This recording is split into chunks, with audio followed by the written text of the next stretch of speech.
إذا حدا جرّب يتولّى مسؤولية مهام منزلية يومية من غسيل، طبخ، جَلْي إلى آخره، رح يشوف قديش هي مهمة تستمر إلى ما لا نهاية، سلسلة ما بتخلص. لهالسبب الفيديو اليوم موجه للرجال حتى يشوفوا قديش مهم الرجل يساهم بالمهام المنزلية. أهلا بأهل اليوتيوب من المحيط إلى الخليج إلى بلاد المهجر، هيك بظن ما حدا رح يزعل مني. حياتنا اليوم ما عادت بسيطة مثل الأول مثل أيام جدودنا، ولو إني بتذكر إنه جدي كمان كان يساعد ستي بأعمال البيت وكان يفوت معها حتى على المطبخ، مع إنه جدي كان ضابط بالشرطة يعني مو كان فاضي، بس كان يساهم بجزء كبير من أعمال المنزلية مع ستي. ويمكن هذا واحد من الأسباب اللي خلت ستي تحتفظ بصحتها وبنشاطها وبنفسيتها الحلوة حتى يومنا هذا. اللي بيحب يسمع قصة ستي كاملة، هذا الرابط تبعها. هي اليوم تقريبا 94 أو 95 سنة، الله يعطيها طولة العمر. الفيديو عن سر الصحة والعمر المديد. اليوم رح أعرض لكم نموذج لزوج بيساهم بالأعمال المنزلية بشكل كبير، ورح ورجيكم جزء من روتينه اليومي، كيف بيحاول إنه يقضي أكبر جزء من الأعمال البيت قبل ما يروح على شغله حتى يخفف عن مرته. 안녕하세요. 안녕하세요. 오랜만입니다. 네, 오랜만입니다. 배우자와 갓 태어난 딸과 함께 살고 있는 34살 김진설입니다. 본업으로 소방공무원 구급대원을 일하고 있고 장기남 유튜브 채널 운영하고 있습니다. 오늘은 제 일상 루틴뿐만 아니라 살림 루틴, 컴팩트하게 15분 루틴 할 수 있는 거를 보여드리도록 하겠습니다. روتينه بيبدأ الساعة 7 الصبح، أول ما يفيق من النوم بيترك مرته وابنه نايمين وبيطلع شوي شوي من الأوضة حتى ما يفيقون. 괜히 또 깨면은 제 살림을 시작할 수가 없습니다.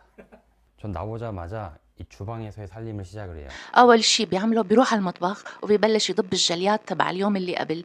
بحس إنه هاي الشغلة بتساعد مخه إنه يصحصح شوي شوي، وبتعمل حركات بسيطة للإيدين والرجلين يعني وهو عم بيحط الأغراض محلهم، مثل رياضة خفيفة تساعده على إنه يفيق ويصحصح. وعلى فكرة أنا بساوي نفس الشي كمان، أول ما بفيق بعد ما غسل وشي بروح على المطبخ وبلش ضب الجليات. فعلا هاي الشغلة بتساعد الواحد على إنه يبلش يلين عضلاته ويفيق مخه الصبح.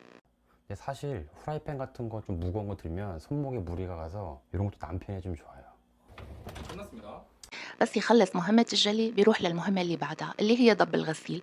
طبعا هن عندهم طفل رضيع فبيطلع غسيل كتير كل يوم. أول شي بضبهم من على المنشر وبعدين بياخدهم وبيبلش يطويهم ويرتبهم بطريقة معينة زوجته منظمتها. 이런 것들은 웬만하면 자연 건조를 다 하고 있어요. 이전에 좀 큰 건조도 있긴 했었는데 건조기를 메인으로 쓰다 보니까 굳이 큰 건 필요 없어서 이거 작은 걸 샀어요. 이 가재 수건들을 이제 개서 넣어야 되는데 저희는 여기에다가 이 가재 수건 그리고 엠보 수건을 정리해 놓는데 요런 거는 또 이제 와이프가 잘 하더라고요. 세부적으로 사부작 하는 걸. 빨래만 개면 좀 심심하단 말이에요. 여기다가 부동산 유튜브 채널 بالنسبة له هي المهمة مملة كتير، فبيشعل قناة يوتيوب من القنوات اللي هو بيحبهم ومتابعهم حتى تسليه وهو عم بيعمل هي المهمة. 하고 있죠. 저는 조금 더 잠을 덜 자도 되는 편인데 와이프는 출산한 지 그렇게 오래 안 됐기 때문에 그 수면의 질을 좀 더 보장해 주려고 하거든요. 낮잠도 잘 수 있게 해주려고 하는 편입니다. 임신 출산 휴가 대백과 이런 게 있어요. 저런 책들도 보면은 남편이 살림을 해야 된다 다 나와 있어요. 출산 전에 읽었을 때랑 또 출산 후에 다시 읽을 때도 느낌이 다르더라고요. 그래서 출산 이후에 필요한 내용은 중간중간 찾아서 읽고 있어요. 그래서 이렇게 정리해서 넣는 게 수량 파악하기에도 쉽고 부족하면 추가적으로 사야 된다 그런 계산하기가 쉽기 때문에 저희는 이 통에 딱 맞게끔 접어서 보관하고 있습니다. 그거는 개인의 스타일에 맞게끔 하면 돼요. 세탁물 양에 따라 다르긴 한데 추가적으로 وبس خلص مهمة ضب الغسيل بيفطر فطور خفيف وبيشرب فنجان قهوة، وبيرجع بيكمل بيعمل تنظيف خفيف وخصوصا للسجادة اللي بيلعب عليها ابنه كل يوم. هاي بينظفها بإيده يعني حتى يضمن إنه ما يكون فيها عليها أي أوساخ. أما باقي أماكن البيت الأرض يعني فبيوكل المهمة للروبوت. 이 상태에서 로봇 청소기한테 일부 공간을 맡깁니다. 안방은 자고 있으니까 그 외에 청소를 시킬 거고 저소음 모드로 해서 좀 시끄럽지 않게 청소를 할 수 있거든요. 쟤보고 나머지 공간을 하라고 하고 지금 보면 물걸레질 모드인데 소음도 그게 시끄럽지 않거든요. 그럼 여기를 이제 매트 청소해 주는 거예요. 지금 왼쪽에는 또 로봇 청소 일하고 있고요. 매트는 웬만하면 매일매일 이렇게 닦아주려고 하고요. 근데 매트 바닥까지는 닦기에는 너무 체력 소모도 크고 매트가 크다 보니까 매트 바닥까지는 매일 하진 않아요. 근데 매트 바닥도 청소를 해줘야 되는 게 너무 청소를 안 하면 매트가 바닥에 눌러붙거든요. 그래서 본인이 여유가 된다면 저는 최소도 일주일에 한 번 해주면 좋지 않을까 싶습니다. 근데 매트 위는 더 오염이 잘 되니까 자주 청소를 해주는 편이고요. 근데 매트 같은 경우에는 청소기 흡입 비능을 하면 매트 손상이 좀 있을 수 있다 해서 매트는 물걸레 좀 وهون بيكون فاق الطفل فبيكون بده ياكل وبده يغير حفاضته كمان بيساعد بهي المهمة. 안방 가서 아이를 데리고 나옵니다. 아이가 또 분유를 많이 개어내기도 해서 배기 해놓은 거를 요거를 바꿔주기도 하고요. 그럼 데리고 나와서 여기서 또 이제 기저귀를 갈아준 거죠. 그럼 똥기저귀 나왔다. 이 똥기저귀는 저희는 여기 매직캔이라는 이 쓰레기통인데 여기다가 이제 똥기저귀를 버립니다. 똥기저귀 버리고 냄새가 좀 덜 나게 하는 제품이거든요. وهون طبعا بتكون كمان زوجته فاقت فبيطلع له شوية وقت شخصي لإله بفوت بيقرا كتاب أو عنده هو قناة يوتيوب ببلش يعمل مونتاج لفيديوهاته. رح أترك لكم الرابط تبع قناته بصندوق الوصف إذا بتحبوا تتابعوه. قناته كمان عن إدارة شؤون المنزل والتدبير المنزلي. وهون بتكون صارت الساعة 11 الصبح بتفوت مرته بتعمل وجبة الغداء وهو بيرعى الطفل، أو هو بفوت بيطبخ وجبة الغداء وهي بترعى الطفل. يعني هن بيتناوبوا على هي المهمة يوم يوم لا، وهيك بيكون أنجز جزء كبير من المهام المنزلية، خفف عن زوجته وبيكون صار وقت شغله بيروح الشغل. يعني أنا باعتقد إذا عنا كتير من نموذج هذا الرجل بمجتمعاتنا فنسبة الطلاق يمكن بتخف كتير، وحتى نسبة الاكتئاب ما بعد الولادة اللي بتصيب الأمهات كمان بتقل كتير. وإذا بمسكوني منصب مسؤول بالدولة يمكن بخلي هذا الفيديو نموذج هذا الرجل يدرس بمراحل الابتدائية والإعدادية والثانوية حتى للصبيان، يكون عندهم حتى هن مادة تدبير منزلي مثلهم مثلنا. وأي رجل مقبل على الزواج كمان لازم يشوف هذا الفيديو كمرجع له. وأنا برأيي الشخصي إنه هذا أحلى تعبير عن الحب من الزوج لزوجته. يعني بتحسوا إنه الزوج عم بيقوم بدور الأب والزوج مع بعض. قديش عنده حكمة هذا الزوج بإنه كيف بتنعاش الحياة وكيف بتكون الحياة الزوجية مشاركة. وكونه بيتولى كتير من المهام المنزلية فعنده طرق ذكية بيدير فيها الأمور. مثلا بالمطبخ الأجهزة الكهربائية اللي بدها على طول تنظيف مثل الميكرويف مثل القلاية الهوائية بيقول إنه بيعملها تنظيف عميق مرة بالشهر. وبالميكرويف مثلا بحط إناء فيه خل وبيدوروا على 3 دقايق. لما بيسخن الخل ببلش يتبخر جوات الميكرويف، فهذا بيساعد كتير إنه ينظف البقع الشحمية جوات الميكرويف بسهولة. أما الأجهزة التانية مثل الشفاط مثلا اللي كمان بيعلق عليه شحم كتير بيستعمل محلول من كربونات الصوديوم.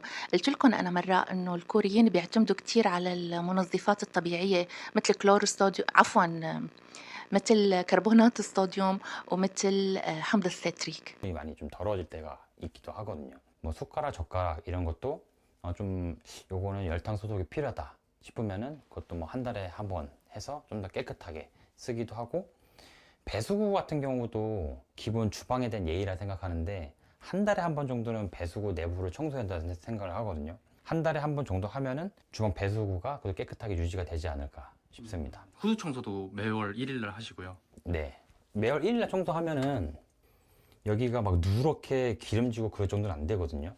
이게 그렇게 누렇지 않고 하면은 뭐 베이킹 소다 정도로도 청소가 되는데 좀 오염도가 심하면 뭐 과탄산소다를 이용해서 청소를 하기도 하고요.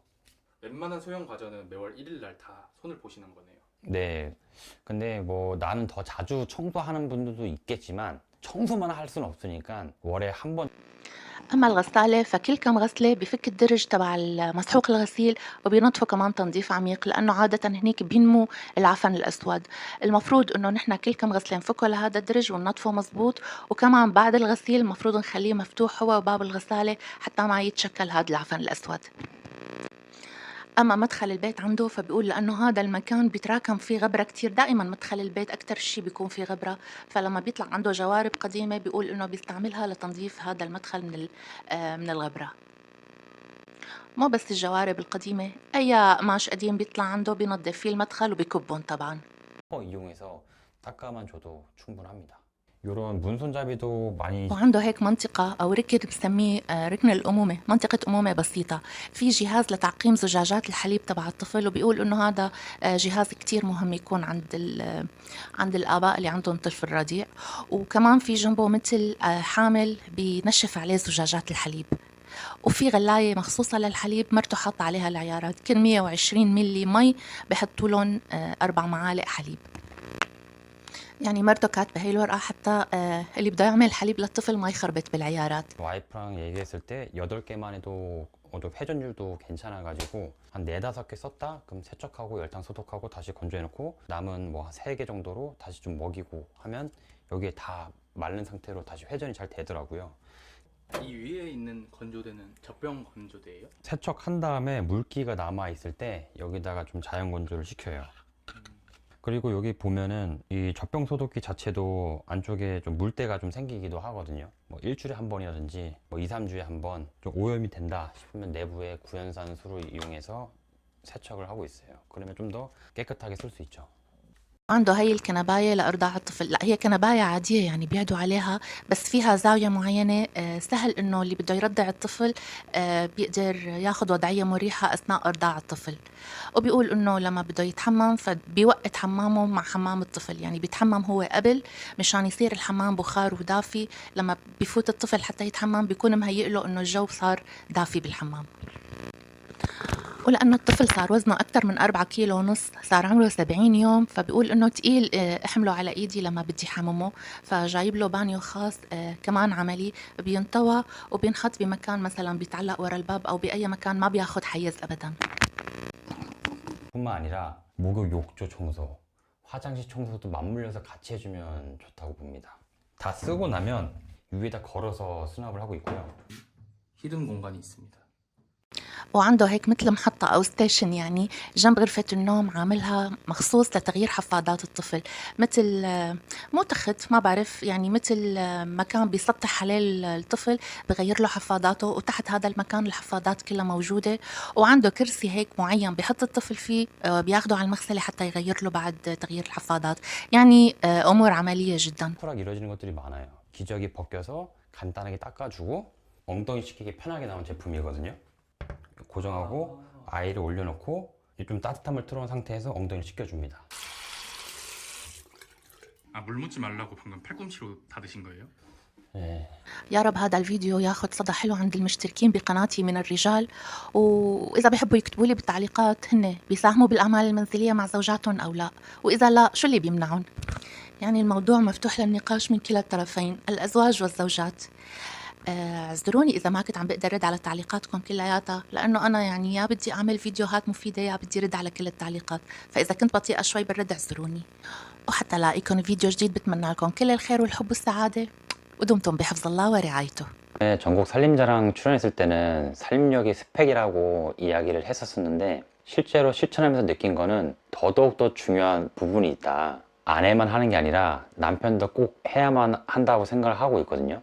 맛살림에 대해서 주로 이야기를 하고 있어요. 살림이라는 걸 정말 해보면 집에서 해야 될 게 정말 끝도 없어요. 회사 생활을 보통 남편분들이 해보셔서 아시겠지만 회사가 파트가 굉장히 여러 부서로 나뉘어 있잖아요. 근데 그 여러 부서에서 많은 사람들이 나눠서 하기 때문에 회사 생활이 잘 돌아가는 건데, 그 많은 파트에 있는 그 부서 업무를 한 명이 담당하면 굉장히 힘들겠죠. 집에서 아내가 혼자 또는 남편이 혼자 살림을 하게 되면 잘 돌아가지 않을 거예요. 회사 생활도 잘 안 돌아가는 것처럼. 저 같은 경우도 와이프하고 맞살림을 주로 하니까 서로 개인 시간도 많고 대화도 부드럽게 하고 순탄한 결혼 생활을 하고 있습니다.